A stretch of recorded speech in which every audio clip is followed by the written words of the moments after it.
Olá, tudo bem? Bem-vindo a mais um 3 em 7, três coisas em 7 minutos.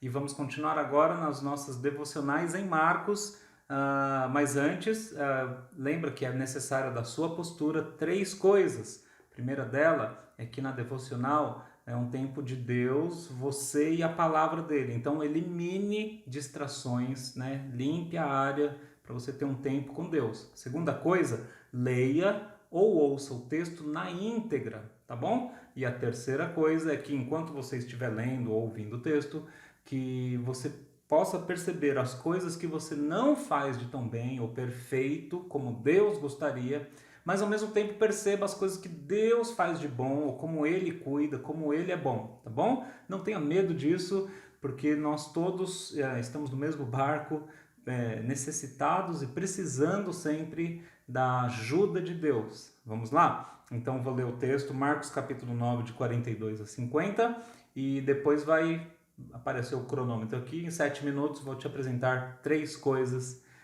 desse texto, três verdades. Tá bom? Vamos lá à leitura. Marcos capítulo 9, 42 a 50.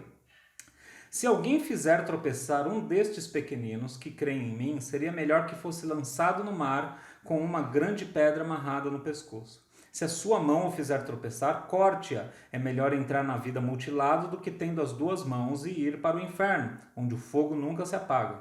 Onde o seu verme não morre e o fogo não se apaga. E se o seu pé o fizer tropeçar, corte-o. É melhor entrar na vida aleijado do que tendo os dois pés ser lançado no inferno, onde o seu verme não morre e o fogo não se apaga. E se o seu olho o fizer tropeçar, arranque-o. É melhor entrar no reino de Deus com um só olho do que tendo os dois olhos ser lançado no inferno, onde o seu verme não morre, o fogo não se apaga. Cada um será salgado com fogo. O sal é bom, mas se deixar de ser salgado, como restaurar o seu sabor? Tenham sal em vocês mesmos e vivam em paz uns com os outros. Que o Senhor nos abençoe a entender a sua palavra e aplicar na nossa vida. Em nome de Jesus, amém. Vamos lá. Agora, três verdades para você nesse texto. Antes, Jesus já tinha debatido com os discípulos, mostrando que não era o que eles estavam pensando que era o reino de Deus, essa questão de quem é mais importante. Não, ele está falando, quem for o último será o primeiro, e o servo de todos é quem está entendendo a coisa, como ele mesmo iria morrer e sofrer e ser servo, né? Ele vinha sendo servo de todos, os seus discípulos e tantos outros. Depois, a última história antes do nosso texto mostra os discípulos falando para Jesus: a gente repreendeu uma galera aí que estava expulsando demônios no seu nome e tal, mas eles não eram aqui dos nossos. E Jesus falou: como assim? Né? Se eles estão fazendo em nome de Jesus, eles estão fazendo isso de acordo com a vontade de Deus, por que ter impedido eles, né? Não se deve fazer isso. E aí isso liga com o que a gente está falando aqui, né? Se alguém fizer tropeçar um destes pequeninos que creem em mim, seria melhor que fosse lançado no mar com uma grande pedra amarrada no pescoço. Então a primeira verdade para a gente aqui, nesse texto, é que Jesus se opõe a quem faz tropeçar um pequeno na fé. Okay? A gente vê na Bíblia como um todo, do começo ao fim, a preocupação de Deus com aquele que não pode se defender, aquele que não tem consciência ainda do pecado, né? A criança até certa idade, ela não tem discernimento, que ela já é pecadora, claro, mas ela não tem discernimento e por aí vai, né? E aqui, especificamente, o pequeno na fé, aqueles que não estavam fazendo parte ali do grupo ministerial de Jesus, mas eram discípulos também, estavam entendendo e tentando fazer a obra de Deus. Por que impedi-los de fazer isso, né? E fazê-los tropeçar, talvez desanimar e voltar a uma vida antiga, né? Jesus, primeira verdade, se opõe a quem faz tropeçar um pequeno na fé. Talvez um pequeno que não manja de teologia reformada como você manja, e você vai e quebra na internet, no YouTube, no Facebook ou no 1 a 1, né? E quebra, tira sarro dessa pessoa, e ela lá firme com Jesus, crê em Jesus com toda a fé dela, e você quebrando a fé dessa pessoa porque, poxa vida, Jesus se opõe a você se você faz isso. Talvez um pequeno na fé que não saiba dizer ainda não ao pecado, sabe? A gente nasce de novo quando crê em Jesus, tem uma nova vida, mas é um bebê espiritual. Nós estamos começando a nossa vida. Alguém precisa cuidar da gente, dar o leite espiritual, a palavra, ajudar no crescimento, ajudar a ficar em pé, levar pelas mãos. Óbvio que o bebê na fé não vai saber falar não para todos os pecados e falar sim para todas as coisas de Deus. Nem você sabe fazer isso o tempo todo.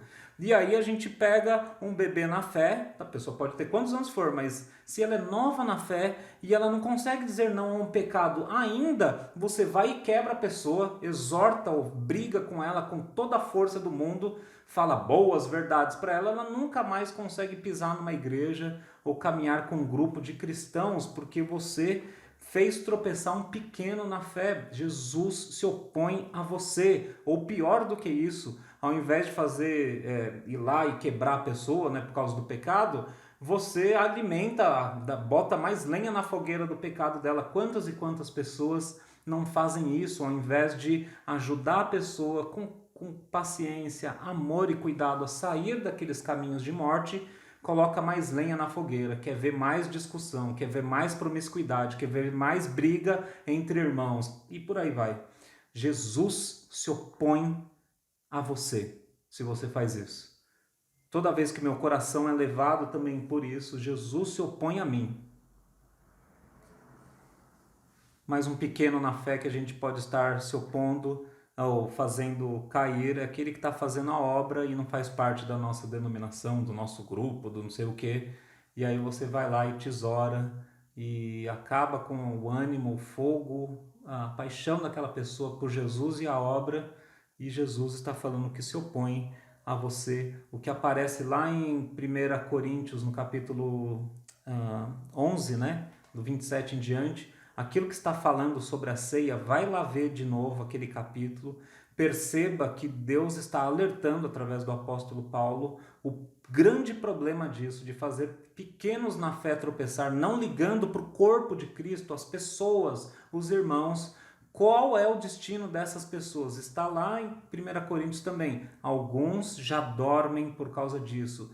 Jesus se opõe mesmo. Então, alguns ele fala, chega, vamos para casa, vamos logo. Você só está atrapalhando a obra, melhor você parar de respirar um pouquinho aí. Tá, ok, não perdeu salvação, mas vamos abreviar a tua vida, porque você está fazendo alguns ou vários pequenos na fé tropeçar. Ok, segunda verdade do texto é que nós devemos nos opor radicalmente às coisas que nos fazem tropeçar. E você vê que o primeiro versículo fala dos pequenos na fé e os outros todos falam, se a sua mão te fizer pecar, se o seu pé direito, se o seu olho te fizer pecar, é melhor que você arranque e entre na vida sem uma parte ou com coisas faltando, entre aspas, do que você inteiro para o inferno. Então, Jesus aqui no fundo, vamos ser bem simples, ele está falando, se preocupa com a tua vida. Seja então radical, se quer seja radical com alguém, seja com você mesmo.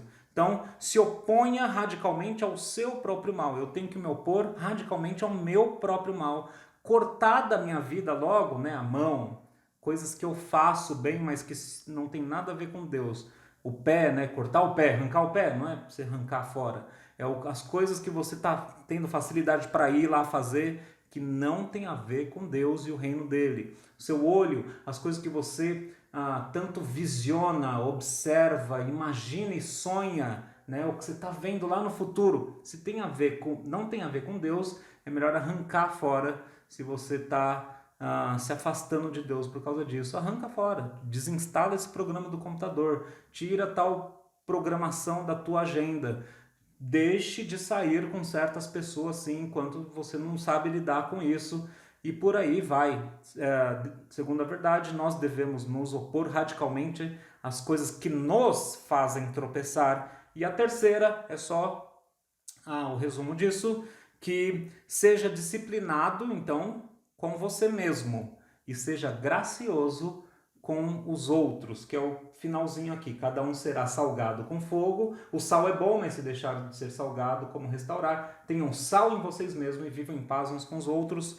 Então, seja disciplinado com você. cada um é salgado com fogo, cada um sal, né, para aquela época. O sal tinha valor, né, salário, o sal temperava, dava sabor, e principalmente o sal segurava a podridão, né, o apodrecer das carnes, por exemplo. Então você colocava sal e aquela coisa não não apodrecia tão rápido, ela segurava o mal. Então cada um melhora a própria vida com provações, fogo. Então vamos fechar para a terceira verdade aqui para você. Seja disciplinado com você e gracioso, paz com os outros, tá bom? Perceba o que Deus faz e traz de provas para você, ao invés de você tentar escapar, você perceba o que Deus está tratando na minha vida. Ah, então eu vou arrancar essa minha mão direita, entre aspas, tá? Eu vou parar de jogar esse jogo, eu vou parar de assistir essa série, eu vou parar de me relacionar com as pessoas com base no, sei lá, sexo, sensualidade, na troca, interesses financeiros sempre. O que Deus está me provando agora com esse tipo de dificuldade? Eu vou eu mesmo ser disciplinado comigo e mudar minha vida nisso, ok? 3 ações para você. Confesse a Jesus no que você falha. Confesse a Deus, ao Pai, o que você falha. Segundo, entenda, perceba como Jesus não falhou em nada disso e morreu no teu lugar na cruz. Louve a Jesus por causa disso. E a terceira ação, peça para que o Espírito Santo produza isso na tua vida, produza mudança na tua vida. Beleza? A gente se vê depois.